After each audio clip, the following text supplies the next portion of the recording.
எழுந்தோடனே பல்லு விளக்குறோம். ப்ரஷ்லேருந்து ப்ரஷ்ல என்ன வைக்கிறோம்? பேஸ்ட் வைக்கிறோம். அந்த பேஸ்ட்ல என்ன இருக்கு?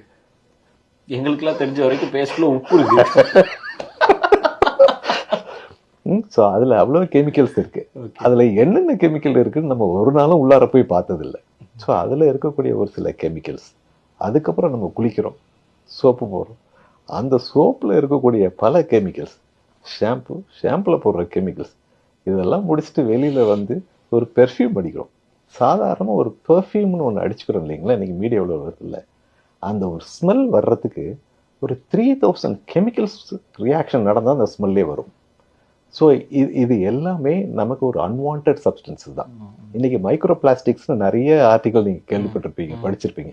இந்த மைக்ரோ பிளாஸ்டிக்ஸு கடலில் உயிர் வாழ்கிற மீன் இனத்தில் இருக்குது, கருவில் இருக்கிற குழந்தையில் இருக்குது. எப்படி போச்சு இதெல்லாம் உள்ளுக்குள்ளார? ஸோ அப்போ இந்த டாக்ஸிக்